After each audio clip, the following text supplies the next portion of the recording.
Hello बच्चों, कैसे हैं आप सब? बढ़िया। आज आइए हम लोग शुरू करते हैं उत्तल दर्पण में प्रतिबिंब का बनना।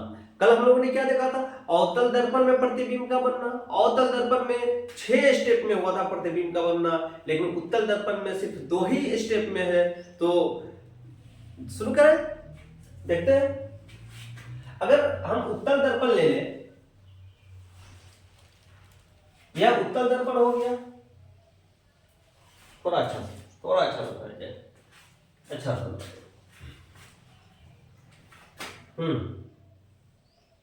ये उत्तल दर्पण हो गया।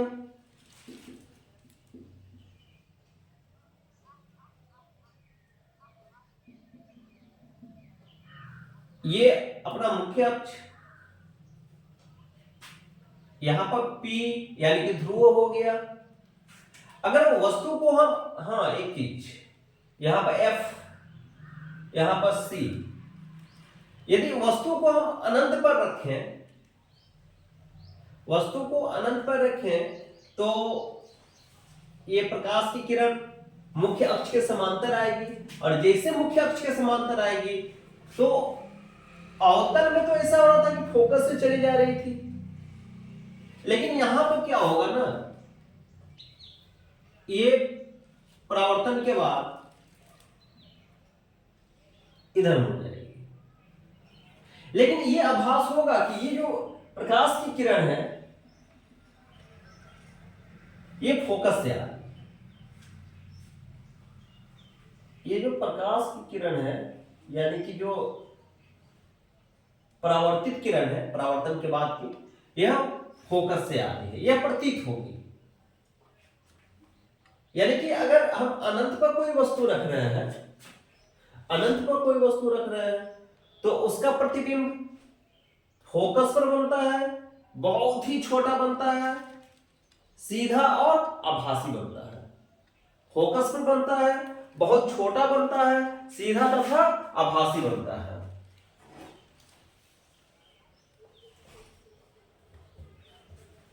ओके, बन किधर रहा है? दर्पण के पीछे की तरफ। दूसरा कंडीशन इसमें होता है,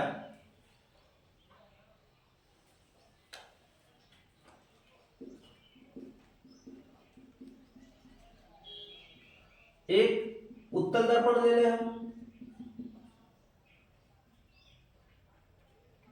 ये इसका मुख्य अक्ष है, यहां पर P, F, C। अगर वस्तु को हम अनंत तथा ध्रुव के बीच कहीं भी रखें, अनंत तथा ध्रुव के बीच, चलिए हमने वस्तु को यहां पर रखा अनंत और ध्रुव के बीच। अब यहां से जो प्रकाश जा रही है, प्रकाश की किरण, ये तो चला जाएगा, इधर निकल गई। एक मिनट, ये जो प्रकाश की किरण है परावर्तन के बाद चली गई,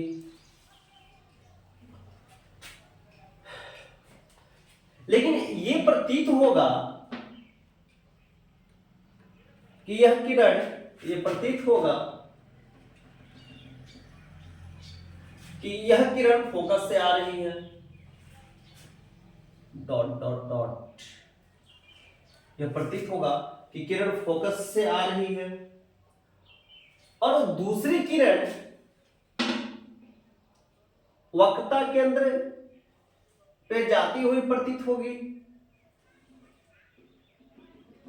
और वक्रता केंद्र से ही आती हुई भी प्रतीत होगी। ऐसे अब जहां पर परावर्तन के बाद किरण कट रहा है आपस में, तो वहीं पर उसी जगह पर प्रतिबिंब बनता है। प्रतिबिंब बनाते हैं, यहां पर बन गया प्रतिबिंब, ये पॉइंट। प्रतिबिंब कैसा बनता है? सीधा, आभासी, इसलिए इसको हम डॉट डॉट डॉट करते हैं।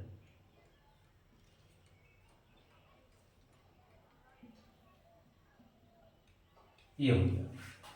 ये मेरा वस्तु हो गया ए बी, ये प्रतिबिंब हो गया ए डैश्ड बी डैश्ड, ये ध्रुव हो गया। बस ये दो ही कंडीशन होते हैं।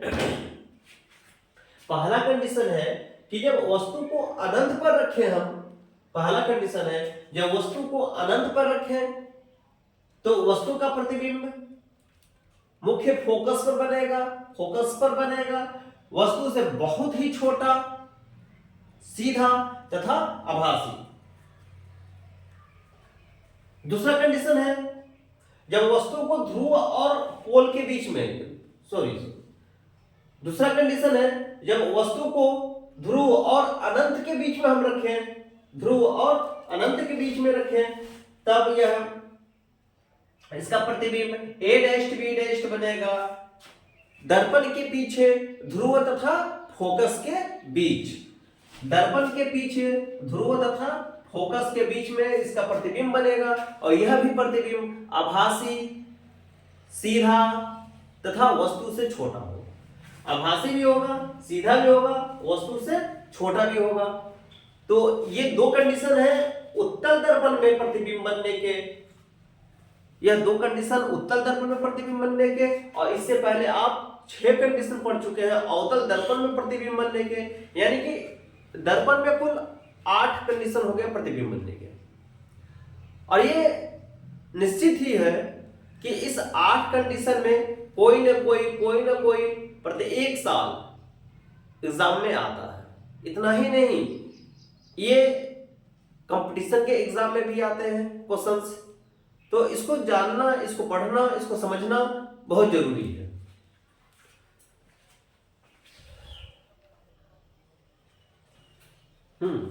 तो आइए हम लोग शुरू करते हैं चिन्ह परिपाटी। ये चिन्ह परिपाटी इतना जरूरी है कि इसके बगैर आंकिक सवाल नहीं लग पाएगा, क्योंकि इससे ही पता चलता है कि कौन प्लस रहेगा, कौन माइनस रहेगा, अर्थात कौन धनात्मक रहेगा और कौन ऋणात्मक रहेगा। तो शुरू करते हैं चिन्ह परिपाटी। देखिए, अगर एक हम दर्पण ले लें, अवतल दर्पण,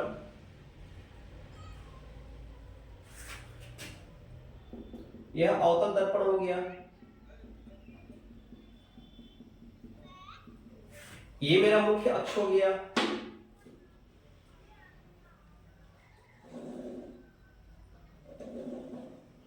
यह मेरा मुख्य अक्ष हो गया।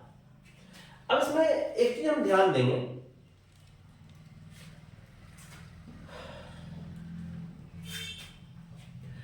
दर्पण के बाएं तरफ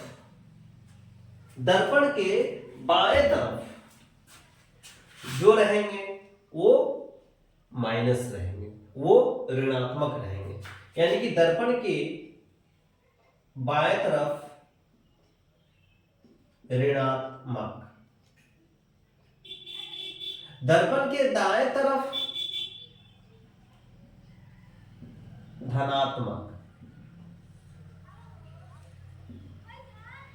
ऊपर की तरफ धनात्मक,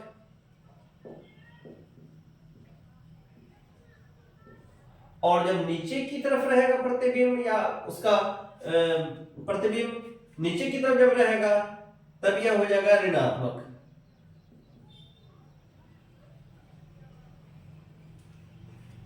अगर प्रतिबिंब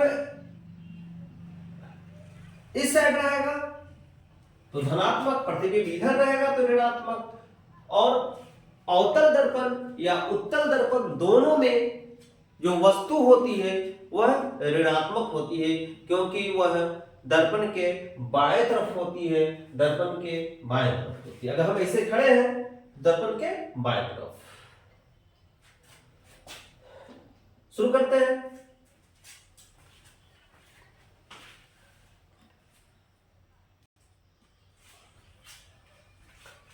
देखिए, यहां पर हम लिख देते हैं पद या प्रचाल, इस जगह पे लिखते हैं हम अवतल दर्पण,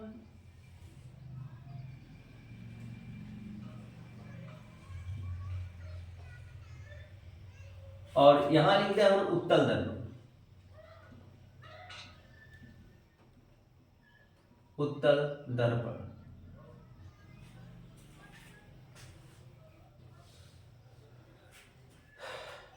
सबसे पहला पॉइंट प्रचाल में, दर्पण से वस्तु की दूरी। दर्पण से वस्तु की दूरी या मतलब फोकस दूरी ले ले या वक्रता त्रिज्या ले ले। देखिए जैसे यहां पर F होता है, यहां पर C होता है, तो पहला फोकस दूरी,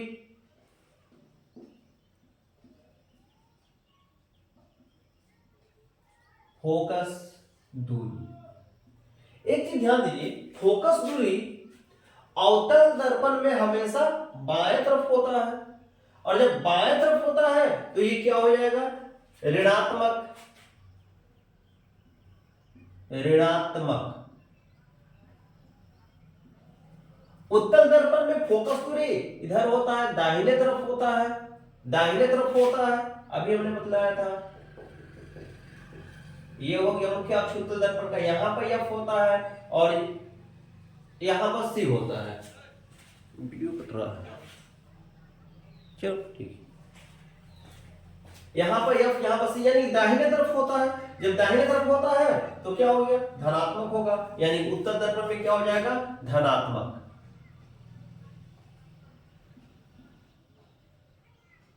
धनात्मक। दूसरा नंबर में ले ले हम वक्रता त्रिज्या। वक्रता त्रिज्या। वक्रता त्रिज्या।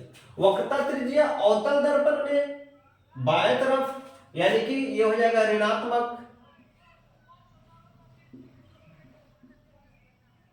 ऋणात्मक। और उत्तल दर्पण में धनात्मक।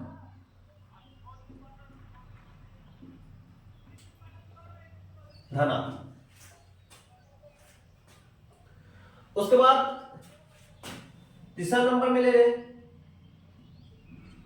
वस्तु की दूरी। वस्तु की दूरी कहां से लेंगे हम, दर्पण से लेंगे वस्तु की दूरी।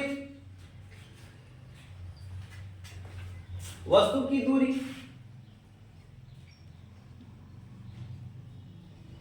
वस्तु की दूरी अवतल दर्पण में क्या हो जाएगा, वस्तु किधर रहती है, इधर हम लोग रखते हैं प्रतिबिंब, अवतल में भी और उत्तल में भी, दोनों बाएं तरफ, यानी कि दोनों में क्या हो जाएगा, ऋणात्मक।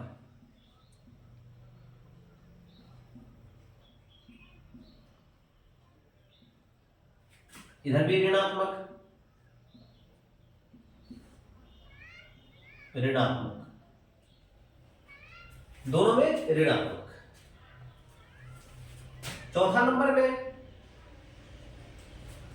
प्रतिबिंब की दूरी। अब प्रतिबिंब की दूरी जो होती है दो तरह की होगी, एक वास्तविक प्रतिबिंब की दूरी और एक आभासी प्रतिबिंब की दूरी। तो पहले वास्तविक प्रतिबिंब की दूरी लेते हैं। वास्तविक प्रतिबिंब की दूरी, वास्तविक प्रतिबिंब की दूरी।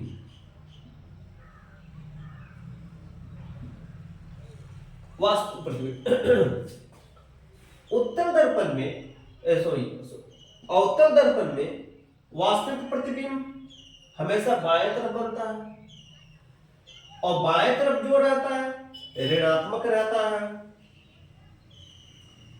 ऋणात्मक। अवतल में ऋणात्मक।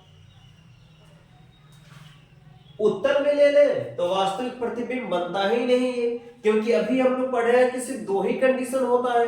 एक कंडीशन ये है कि आकर F पर बनता है, और दूसरा F और ध्रुव के बीच में प्रतिबिंब बनता है, तो वास्तविक बनता ही नहीं है। लिख देंगे लागू नहीं, इसमें लागू नहीं होता है। उसके बाद है पांचवा नंबर में आभासी प्रतिबिंब की दूरी।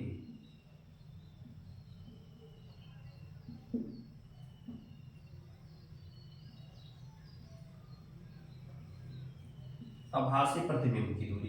कहां से? दर्पण से आभासी प्रतिबिंब की दूरी। तो आभासी प्रतिबिंब अवतल दर्पण में एक ही बनता है दर्पण के पीछे यानी कि दाहिनी तरफ। ये हो जाएगा धनात्मक, धनात्मक, ये हो जाएगा धनात्मक। और उत्तल दर्पण में दोनों आभासी होता है, ये भी हो जाएगा धनात्मक, धनात्मक।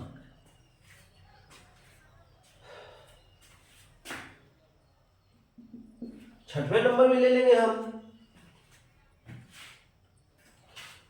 वास्तविक प्रतिबिंब की लंबाई। वास्तविक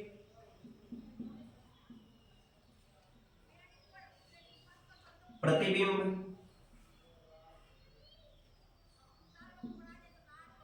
की लंबाई, वास्तविक प्रतिबिंब की लंबाई। वास्तविक प्रतिबिंब जो भी बनता है इधर बनता है अवतल में, नीचे की तरफ बनता है, जो नीचे की तरफ रहेगा ऋणात्मक रहेगा।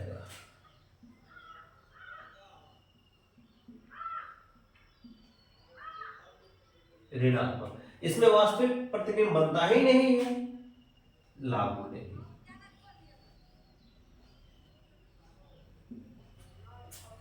सातवां नंबर में है आभासी प्रतिबिंब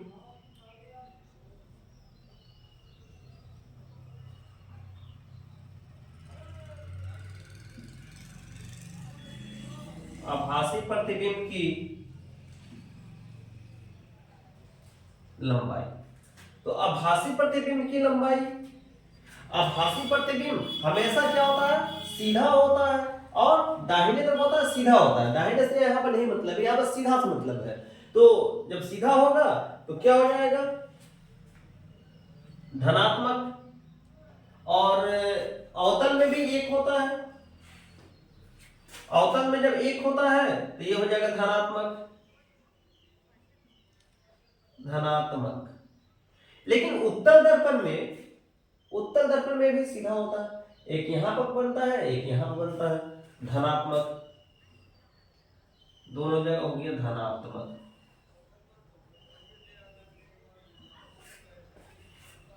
बस यही पॉइंट है, इसका स्क्रीनशॉट ले लीजिए आप।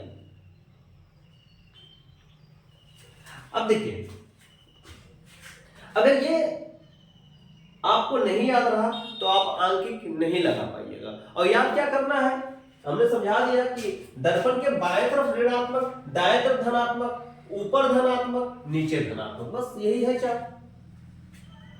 तो इसलिए आंकिक सवाल लगाने के लिए, इसका न्यूमेरिकल लगाने के लिए ये बहुत ही जरूरी है कि ये चीज हमको पता है, कौन धनात्मक है कौन ऋणात्मक है। और कल इसका आंकिक लगाया जाएगा, कल 2 फॉर्मूला बतलाया जाएगा और उस पर हम लोग आंकिक सवाल लगाएंगे। ठीक है, अब कल मिलते हैं। Okay, bye.